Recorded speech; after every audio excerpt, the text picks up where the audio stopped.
Hello friends, today's topic is contributory negligence.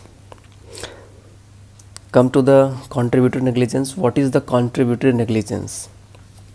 First and foremost thing to know that what is the contributory negligence. Contributory negligence होता क्या है? So contributory negligence is the plaintiff's failure to exercise reasonable care for their safety. A plaintiff is the party who brings a case against another party, the defendant.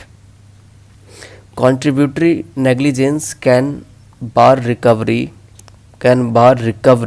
or reduce the amount of compensation. Okay, because contributory means there is a negligence from the part of both the side. Okay, a plaintiff receives if their action increased like a likelihood that an incident occurred. Often defendants use the contributory negligence as a defense. Okay, basically contributory negligence is one of the defense available for the tort of negligence. Contributory negligence is one of the defense available for the tort of negligence. Okay, tort of negligence. So plaintiffs contribute the negligent act of the defendant. Plaintiff contribute the negligent act of the defendant, and then under such a circumstances defendant will be entitled to take the defense of negligence. Okay, if plaintiff by his own do any careless act, together with the defendant, in such a situation defendant could be avoid his liability by taking a defense of contributory negligence. Okay, so by example you will understand, like if A is going on the wrong side of the road,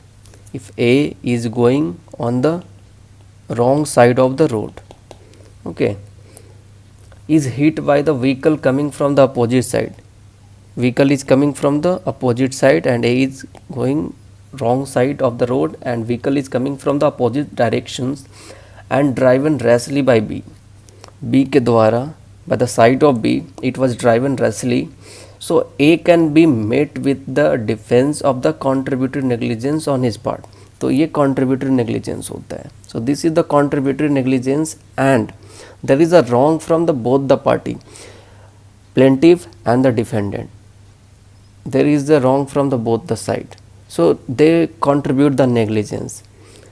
So basically in the case of the contributory negligence, the defendant have only one defense, that is the contributory negligence.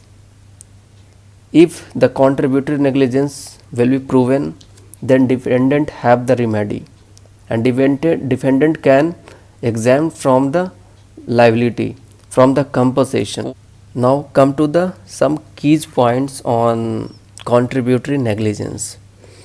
So key takeaways: contributory negligence is the plaintiff's failure to exercise reasonable care for their safety.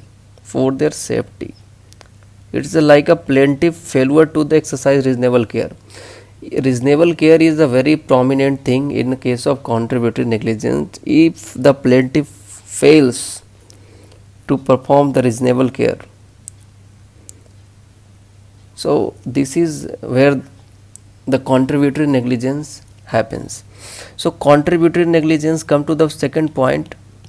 Contributory negligence could reduce the plaintiff's compensation if their acts increase the likelihood of the incident occurring. Okay, so of the contributory negligence, the compensation which is paid to the plaintiffs by the side of the defendant, if the defendant do any wrong, then that compensation may be reduced if the contributory negligence been proved. Okay, courts must decide how much damage was caused by the policy holder behaviors, and the payment could be reduced or denied. Okay, the court it is decided by the court that how much amount will be awarded to the plaintiff, to the aggrieved party, or how much amount is to be compensated by the wrongdoer. Okay, so his fault, her fault, their fault, not me.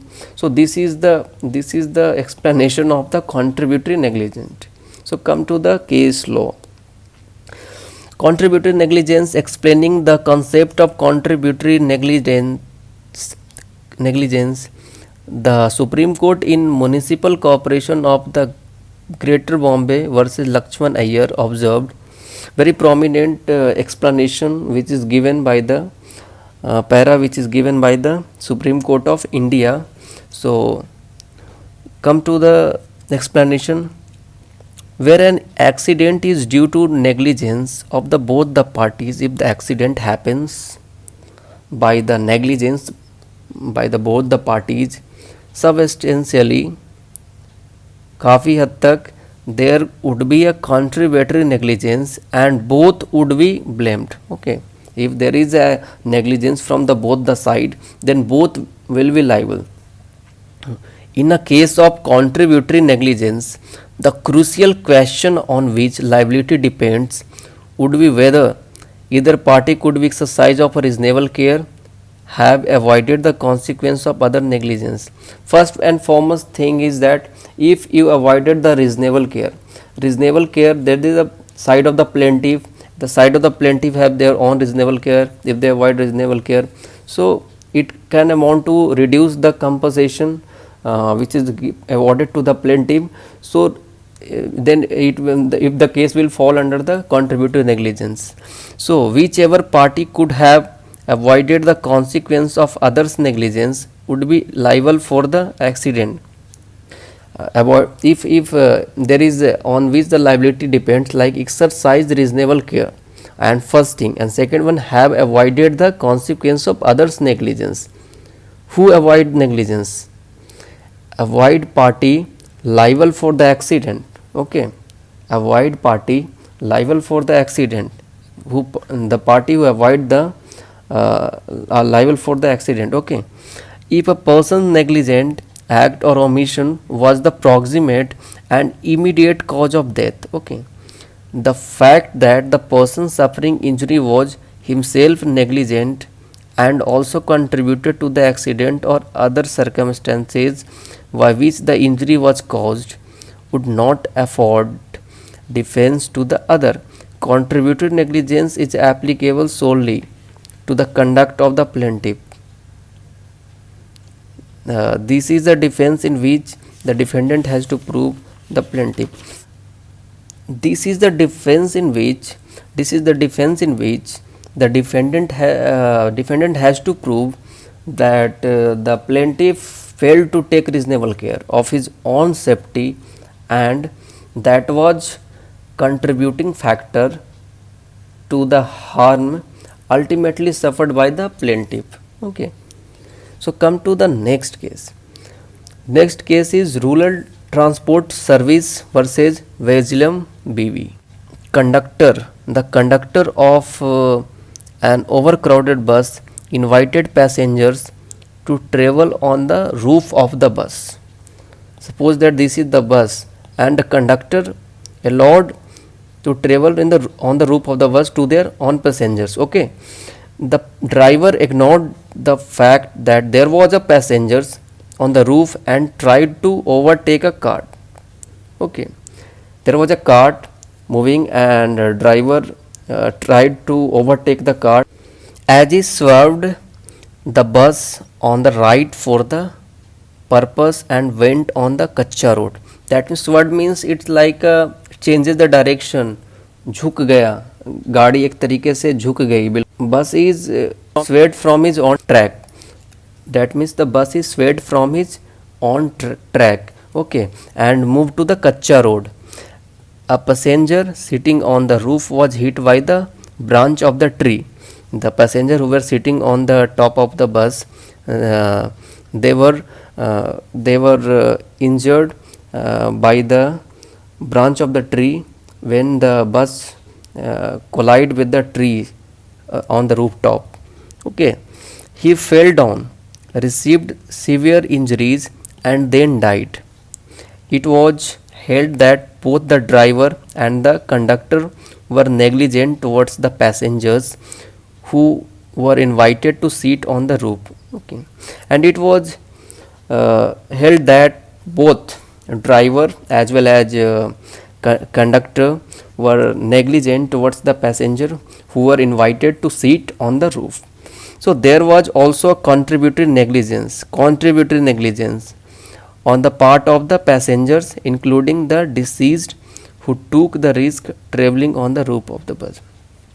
So there is a negligence from the both the side, either by the side of the passenger, or you can, if passengers sat on the rooftop, if the passenger sat on the rooftop and travel on the bus, so there is a wrong from the side of the passenger also, and there is a negligency from the side of the bus driver and the including conductor also. So come to the next case law. Next case law is in Harris versus Toronto Transit Commission.